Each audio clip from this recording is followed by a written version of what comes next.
Hello friends, welcome back to my channel Priya রান্না বান্না। আশা করি আপনারা সবাই ভালো আছেন। তো আজকে আমি আপনাদের সাথে চিকেন দিয়ে ভুনা খিচুড়ির রেসিপি শেয়ার করব। আশা করি আপনাদের ভালো লাগবে। প্লিজ পুরো ভিডিওটি দেখবেন। তো আমার চ্যানেলে যারা এখনো নতুন বন্ধু, চ্যানেলটি সাবস্ক্রাইব করেননি, প্লিজ আমার চ্যানেলটি সাবস্ক্রাইব করবেন এবং পাশে থাকা বেল আইকনটি প্রেস করবেন আমার রান্নার আপডেট সবার আগে পাওয়ার জন্য। তো চলুন দেখে নিই আমি এই ভুনা খিচুড়ি কিভাবে বানিয়েছি। এখানে আমি পোলাও চালের সাথে চিনি গুঁড়ো পোলাও চালের সাথে আমি মুগ ডাল নিয়েছি আর মসুর ডাল নিয়েছি। তো চাল এবং ডাল একসাথে ধুয়ে পরিষ্কার করে আমি জল ঝরিয়ে রেখেছিলাম 10 থেকে 15 মিনিটের জন্য। আর এখানে নিয়েছি মুরগির মাংস। তো মাংসর পিসগুলো আপনারা আপনাদের পছন্দ অনুযায়ী কেটে নেবেন।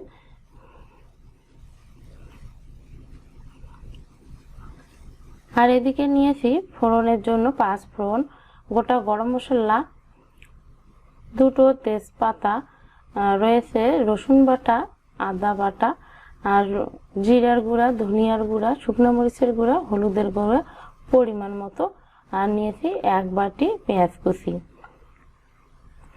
তো প্রথমে আমি চালগুলোকে ভেজে নেব। এজন্য আমি কড়াইয়ে দিয়ে দিচ্ছি সাদা তেল। তো তেল ভালো করে গরম করে নেব।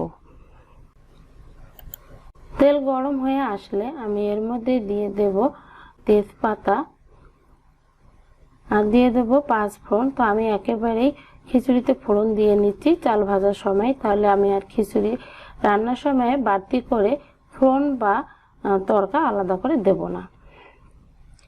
তো চাল এবং ডাল আমি 8 থেকে 10 মিনিট ভালো করে ভেজে নেব।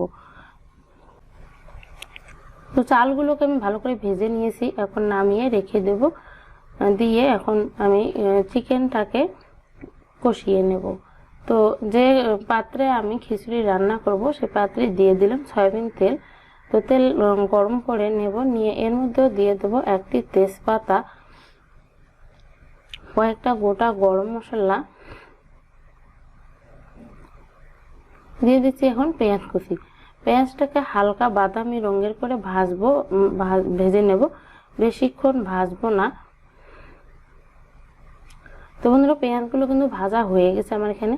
এখন দিয়ে দিলাম আদা বাটা আর রসুন বাটা। এখন আদা রসুনের কাঁচা গন্ধ চলে যাওয়া পর্যন্ত আমি ভালো করে ভেজে নেব। ভেজে নেওয়া হয়ে গেলেই দিয়ে দেব চিকেনগুলো। তো আমি এখানে চিকেনগুলো কিন্তু খুব ছোট করে কেটে নিয়েছি, তাহলে মাংসের মধ্যে লবণ আর মশলা ভালো করে ঢুকে যাবে আর খেতেও ভালো লাগবে এবং তাড়াতাড়ি সিদ্ধ হয়ে যাবে। এখন দিয়ে দিলাম শুকনো উপকরণগুলো আর পরিমাণ মতো লবণ দিয়ে ভালো করে মশলার সাথে চিকেনগুলো আমি কষিয়ে নেব। তো 2 থেকে 3 মিনিট ভেজে নেওয়ার পরে আমি ঢেকে দিচ্ছি। এতে চিকেন দিয়ে যে জল বেরোবে সেই জলে আগে প্রথমে আমি কষিয়ে নেব। চাইলে আপনারা এখানে চিকেনগুলো আলাদা করে ভেজে নিয়ে তারপরেও রান্না করতে পারেন। তো চিকেনগুলো আমি 7 থেকে 8 মিনিট ভালো করে কষিয়ে নেব। কষিয়ে নেওয়ার পরে আমি এখানে কিন্তু গরম জল দিয়ে দেব। বেশি পরিমাণে জল দিয়ে দেব না, হাফ কাপ পরিমাণে জল দিয়ে দেব। তো বন্ধুরা, দিয়ে দিলাম হাফ কাপ পরিমাণে জল। দিয়ে এখন চিকেনগুলো ঢেকে দেব, একটু সিদ্ধ হয়ে আসবে। তো ভাজতে ভাজতে অর্ধেক সিদ্ধ হয়েই গেছে। তো চিকেনগুলোকে ঢেকে দিচ্ছি 4 থেকে 5 মিনিটের জন্য। তো 4 থেকে 5 মিনিট পরে ঢাকনা তুলে এখন চিকেনগুলোকে একটু নেড়ে ছেড়ে দেব। তো বন্ধুরা, দিয়ে দিচ্ছি কয়েকটা কাঁচা মরিচ, দিয়ে চিকেনগুলো ভালো করে কষিয়ে নেব। এই কাঁচা মরিচ চাইলে আপনারা স্কিপ করতে পারেন। আর কাঁচা মরিচ দেওয়ার ফলে খিচুড়িতে কিন্তু অন্যরকম একটা স্বাদ চলে আসবে। তো বন্ধুরা, চিকেনগুলোকে আমি ভালো করে কষিয়ে নিয়েছি। এখন দিয়ে দিচ্ছি ভেজে নেওয়া চাল এবং ডালগুলো, দিয়ে আবারও চিকেনের সাথে আমি 2 থেকে 3 মিনিট ভালো করে কষিয়ে নেব।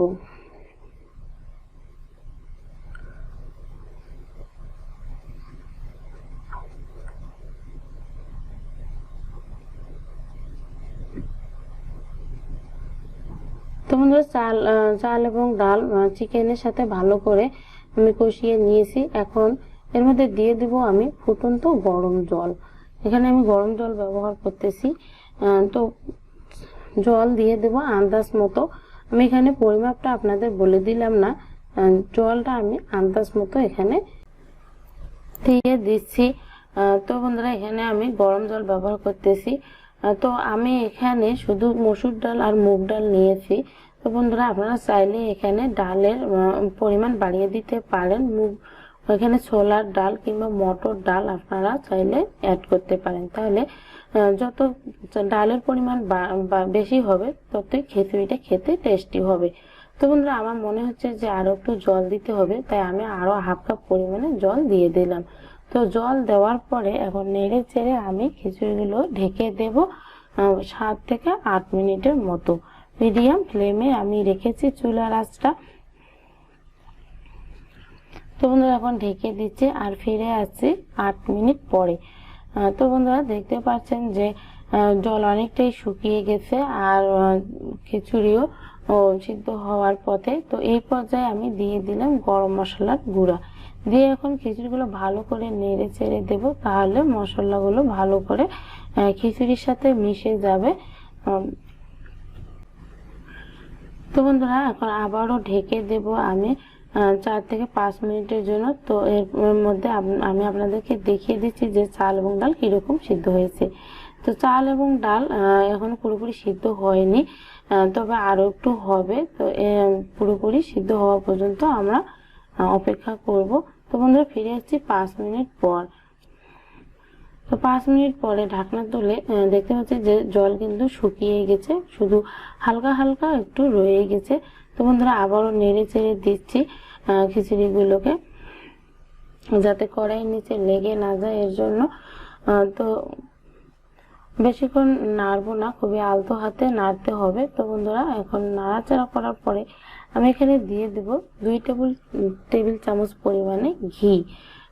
ঘি দিয়ে আবারও ঢেকে দেব একদম লো ফ্লেমে। আমি 4 থেকে 5 মিনিটের জন্য ঢেকে দেব।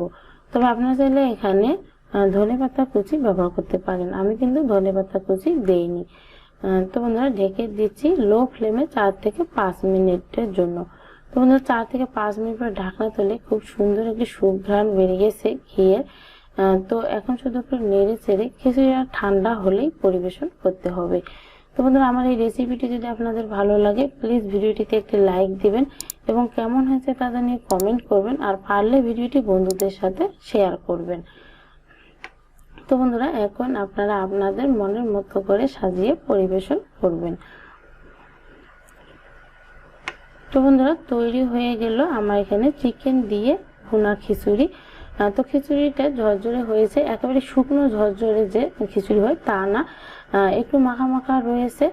তো বন্ধুরা আজকে আর বেশি কথা নয়, আবারও দেখা হবে নতুন কোনো রেসিপি নিয়ে। সেই পর্যন্ত ভালো থাকবেন, সুস্থ থাকবেন। সবাইকে ধন্যবাদ।